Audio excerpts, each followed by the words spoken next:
আসসালামু আলাইকুম রহমতুল্লাহি অবরকাতুহু। সম্মানিত দর্শক,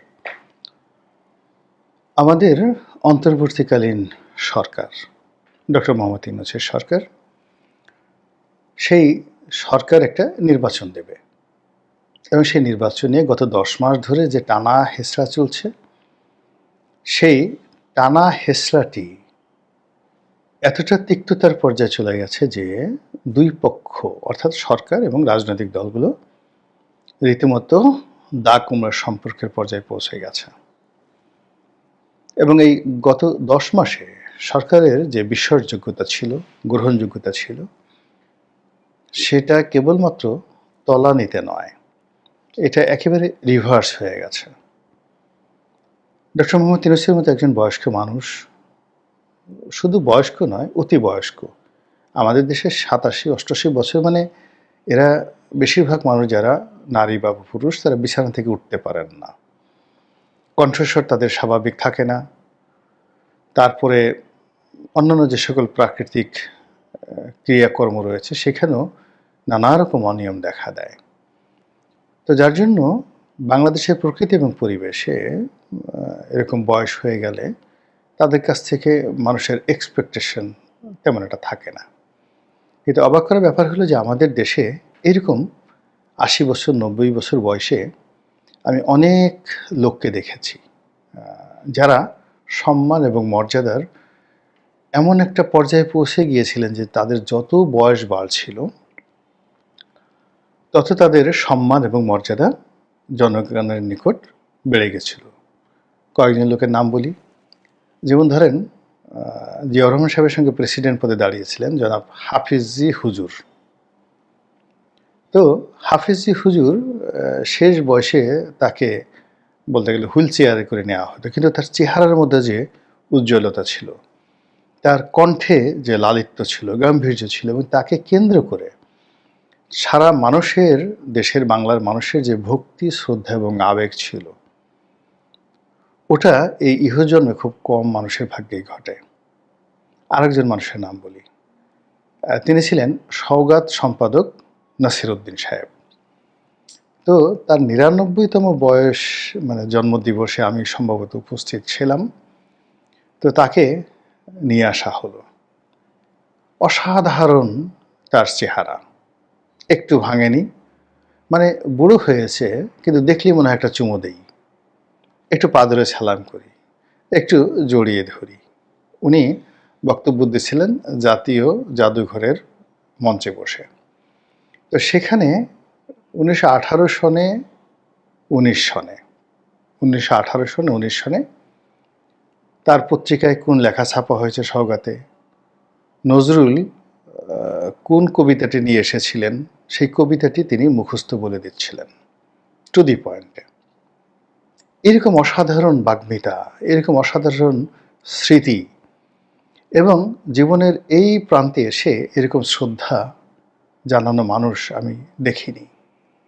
একইভাবে বেগম সুফিয়া কামাল, মানে কবি সুফিয়া কামাল, তার শেষ বয়স দেখেছি। জাহানারা ইমামের শেষ বয়স দেখেছি। বহু মানুষ, আরেকজন সাংবাদিক ছিলেন অধ্যাপক আব্দুল গফুর, তো ওনাদেরকে আমি দেখেছি। একজন দার্শনিক ছিলেন দেওয়ান মোহাম্মদ আজরফ, বিখ্যাত দার্শনিক। তো বার্ধক্য তাদেরকে মহিমান্বিত করেছিল, বার্ধক্য তাদেরকে বিশ্বাসযোগ্য করেছিল। তারা যা বলতেন ওটাই মানুষ বিশ্বাস করত। তো সেই দিক থেকে ডক্টর মোহাম্মদ ইউনূসের জীবনের এই যে ক্ষণটি, লগনটি, এটি তার সারা জীবনের অর্জনকে ঠিক সেই নাসিরউদ্দিন সাহেবের মতো সওগাত সম্পাদক, কিংবা যাকে বলা হয় হাফিজি হুজুর সাহেবের মতো, অ্যাটলিস্ট আল্লামা আহমেদ শফির মতো মহিমান্বিত করতে পারত। কিন্তু এই বয়সে তাকে নিয়ে যে সকল কথাবার্তা হচ্ছে, লোকজন বলছেন তিনি অসত্য বলেন, তারপর তিনি এতটি কথার মধ্যে এতটি তার অসত্য, এই সমস্ত কথা শুনতেও ঘৃণা লাগে, লজ্জা লাগে। মানুষ কেন এরকম হবে? এবং এটা নিয়ে আমি এক হুজুরের একটা বয়ান শুনেছিলাম, বিখ্যাত একজন হুজুর। তিনি তার ওয়াজে বলেছিলেন, তিনিও এরকম বয়স্ক মানুষ ছিলেন এবং শেষ বয়সে সম্মান এবং মর্যাদার অনেক উচ্চ মাকামে আল্লাহ তাকে নিয়েছিলেন। তো তার নাম ছিলেন, তিনি ছিলেন মাওলানা ডক্টর আব্দুল জলিল। তো তিনি ইসলামিক ফাউন্ডেশনের পরিচালক ছিলেন। ঢাকা বিশ্ববিদ্যালয়ে ইতিহাস থেকে তিনি মাস্টার্স করেছেন, কোরআনে হাফেজ ছিলেন। তারপরে একটা মাদ্রাসার প্রিন্সিপাল ছিলেন। এরকম মানে মসজিদের খতিব, এবং বাংলাদেশে আহলে সুন্নাত ওয়াল জামাত যে আন্দোলনটি, এই আন্দোলনের তিনি প্রাণপুরুষ ছিলেন। এত পণ্ডিত ব্যক্তি, এত জানা ব্যক্তি আমি দেখিনি আমার জীবনে, এখন পর্যন্ত আমি দেখিনি। এবং তার সঙ্গে সঙ্গে তার বেলায়েত ছিল, তার মারেফত ছিল।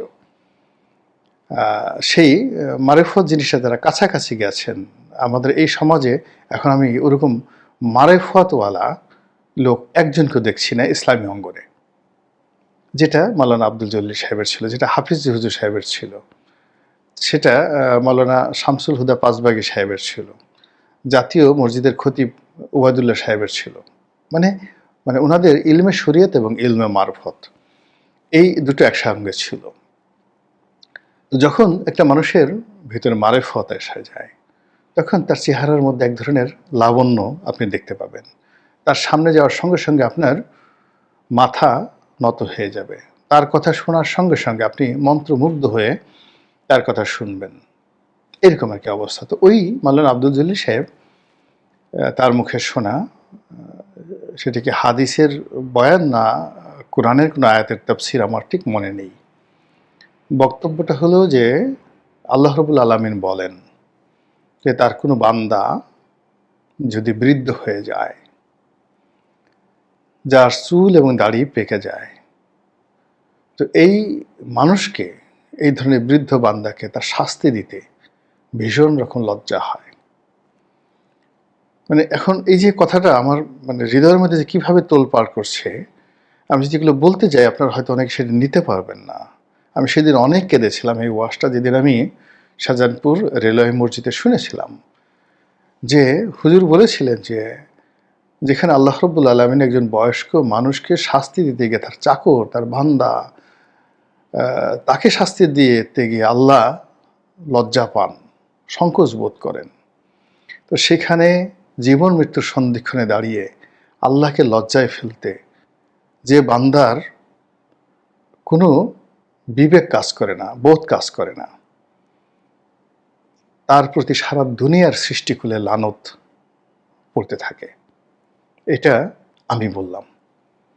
যে মানুষ পাকা চুল, পাকা দাড়ি নিয়ে চুরি করে, বদমাইশি করে, তারপরে সে মানুষের হক নষ্ট করে, এবং জীবনের শেষ দিন পর্যন্ত তিনি বা তারা সেই ফেরাউনের মতো, হামানের মতো, কারুনের মতো আচরণ করে, তাদের ব্যাপারে আল্লাহর ফয়সালা যে কি হয়, এই জমিনে ঢের ঢের উদাহরণ রয়েছে।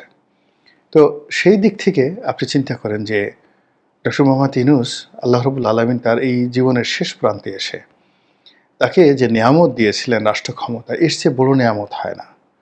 এই রাষ্ট্র ক্ষমতার এটি তিনি উত্তম শাসক, উত্তম বিচারক, যেটা স্বয়ং আল্লাহ রাব্বুল আলামিনের জাত এবং সিফাতের সঙ্গে সংযুক্ত।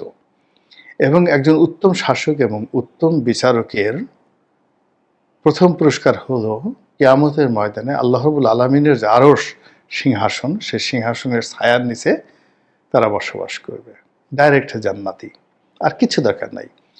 তো ফলে এই যে সময়টি তিনি যদি ব্যবহার করতে পারতেন, তাহলে তার সারা জীবনের যত কর্ম, এই সব কর্ম এটা বিপরীত হয়ে যেত, মন্দ কর্মগুলো সব ভালো হয়ে যেত। কিন্তু আফসোস যে আজকের এই পর্যায়ে এসে তাকে নিয়ে আমরা যে আলোচনা করছি, যে কথা বলছি, সেই কথাগুলো কোনো অবশ্যই ভালো কথা নয়। প্রসঙ্গে আসি, প্রসঙ্গ খুব ছোট। সেটা হলো যে সেই তিনি গত 10 মাস ধরে টানছেন নির্বাচন ডিসেম্বরে হতে পারে, 2024-25 সনের, অথবা 2026 সনের জুনে হতে পারে। তো এটা আসলে এরকম একজন বয়স্ক মানুষের কাছ থেকে এই জিনিসগুলো হয় না। এই কথার মধ্যে একটা ছলচাতুরি রয়েছে। তারপরে আবার বিভিন্ন প্রেশারের কারণে, চাপের কারণে, অবস্থার কারণে তিনি হঠাৎ জাতির উদ্দেশ্যে ভাষণ দিয়ে বললেন যে এপ্রিল মাসের প্রথম অর্ধেক সময় মানে 15 তারিখের মধ্যে নির্বাচন হবে। লোকজন কেউ বিশ্বাস করেনি। বাংলাদেশ একটা ছাগলেও বিশ্বাস করেনি, পাগলেও বিশ্বাস করেনি। আর যাদের জবান আছে তারা সবাই বলছে যে এই ভদ্রলোক আমাদেরকে এপ্রিল ফুল বানাতে চাচ্ছে। এপ্রিল মাসের 1 তারিখে মানুষদেরকে বোকা বানানোর জন্য একটা প্রতিযোগিতা সারা দুনিয়াতে খুবই জনপ্রিয়। কিন্তু এটি খ্রিস্টানদের নিকট যাকে বলা হয় উপহাসের দিন। কিন্তু সারা দুনিয়ার মুসলমানদের জন্য এটি যাকে বলা হয় একটা হৃদয় বিদারক ঘটনা। তো এপ্রিল ফুলটা ছিল এরকম যে স্পেন মুসলমানরা প্রায় 700 বছর পুরো স্পেন শাসন করেছে। স্পেনের সঙ্গে সঙ্গে ইটালি এবং ফ্রান্সের একটা অংশ মুসলমানদের শাসনে ছিল। পরবর্তীতে রাজা ফার্ডিনান্ড তার নেতৃত্বে স্পেনের একেবারে সর্বশেষ শাসক তিনি তার বিরুদ্ধে যুদ্ধ হয় এবং মুসলমান শাসক পরাজিত হন এবং সেখানে শুরু হয় গণহত্যা। এত গণহত্যা যেটা আধুনিক ইউরোপের ইতিহাস তো নয়, মহাকালের ইতিহাসেও অত গণহত্যা হয়নি যেটা ওই রাজা ফার্ডিনান্ড করেছে। এবং সেই রাজা ফার্ডিনান্ডকে আমরা জানি, রানী ইসাবেলাকে জানি, যিনি কলম্বাসকে টাকা দিয়েছিলেন আমেরিকা আবিষ্কার করার জন্য। তো এইভাবে গণহত্যা করার পরেও তার কাছে মনে হইল এখনও বোধহয় কিছু মুসলমান আছে, লুকিয়ে আছে। তো তাদেরকে বোকা বানানোর জন্য একটা মসজিদে আজান দেওয়া হলো। তো যারা লুকিয়েছিলেন বিভিন্ন জায়গাতে সে আজান শুনে মুসলমানরা মনে করলেন যে সম্ভবত একটা পরিবর্তন এসেছে এবং নিরাপদ এখন বের হয়, এবং তারা বের হয়ে আসলেন, গোপন স্থান থেকে বের হয়ে আসলেন। আর রাজা ফার্ডিনান্ডের সৈন্যরা সেই সকল মুসলমানদেরকে ধরে কচুকাটা করলো এবং একেবারে পুরো স্পেন মুসলিম শূন্য হয়ে পড়লো। এবং এটাই ইতিহাসে এপ্রিল ফুল। এবং ডক্টর মোহাম্মদ ইউনূসের জন্য দুর্ভাগ্য যে তার এই বক্তব্যকে এদেশের মানুষ সেই এপ্রিল ফুলের সঙ্গে তুলনা করছে। তার কমিটমেন্টকে রাজা ফার্ডিনান্ডের সেই প্রতারণার সঙ্গে তুলনা করছে।